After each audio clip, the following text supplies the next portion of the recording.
गाजीपुर से समाजवादी पार्टी के सांसद अफजाल अंसारी ने चुनाव आयोग और सरकार पर गंभीर आरोप लगाए। उन्होंने कहा कि बिहार में वोटर लिस्ट रिव्यू के नाम पर 65 लाख वोटरों के नाम काटने की साजिश की गई। अंसारी ने बताया कि मोदी सरकार और योगी सरकार के आने के बाद सरकारी मशीनरी का दुरुपयोग कर बीजेपी को वोट न करने वालों के नाम काटे जा रहे हैं। उन्होंने कहा कि इसमें चुनाव आयोग का कोई दोष नहीं है, बल्कि इन लोगों ने चुनाव आयोग को अपने नियंत्रण में लिया है। सांसद ने आरोप लगाया कि सुप्रीम कोर्ट के निष्पक्ष चुनाव आयुक्त के नियुक्ति के आदेश के बाद मोदी सरकार ने जल्दबाजी में नया कानून बना दिया। उसके अनुसार तीनों चुनाव आयुक्त प्रधानमंत्री की कृपा से नियुक्त किए गए।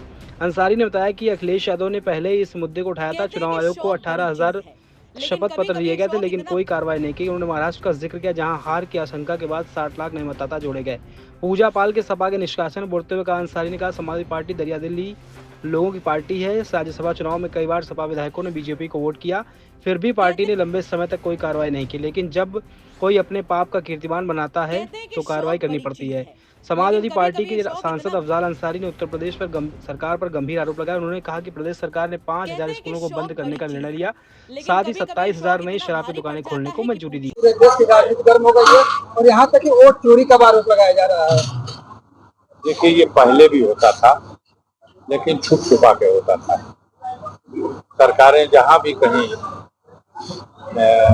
खास तौर से जब से मोदी जी की सरकार बनी केंद्र में 2014 में और 2017 में उत्तर प्रदेश में योगी आदित्यनाथ के नेतृत्व में जो सरकार बनी, ये हमेशा लोग सरकारी मशीनरी का दुरुपयोग करके और हर निर्वाचन क्षेत्र में चिन्हित करके ऐसे लोगों के वोट काटते रहे हैं जो स्पष्ट है कि वो भारतीय जनता पार्टी के पक्ष में वोट नहीं करेंगे। अब चुनाव आयोग को भी अपनी गिरफ्त में ले लिया और चुनाव आयोग जो एक निष्पक्ष संवैधानिक हमारी संस्था है, दुर्भाग्यपूर्ण परिस्थिति है, उनका कोई कसूर नहीं है।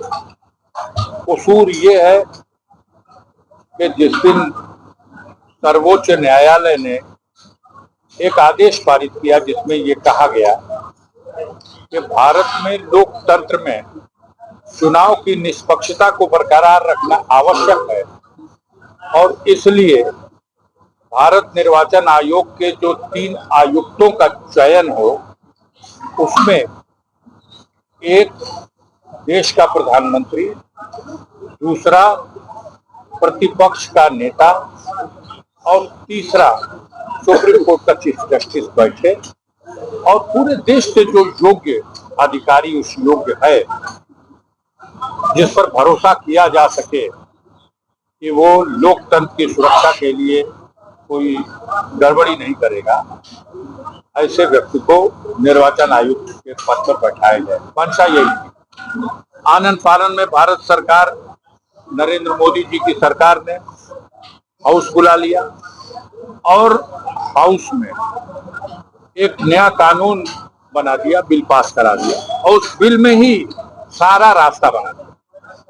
ये कोई छुपी हुई चीज नहीं है चोरी बेईमानी की, ये डकैती की चीज। यह रास्ता बन गया कि देश का प्रधानमंत्री खुद होगा और उसी के द्वारा नियुक्त किया गया एक मंत्रिपरिषद का, उन्हीं के मंत्रिपरिषद का एक सदस्य होगा और तीसरा व्यक्ति सुप्रीम कोर्ट का चीफ जस्टिस न होकर के वो उनके द्वारा जो बनाया गया है मंत्री हो रहे और एक प्रतिपक्ष का नेता।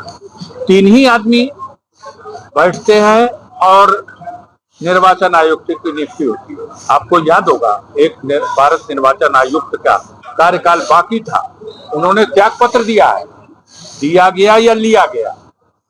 अब इस समय जो तीनों हैं, तीनों प्रधानमंत्री की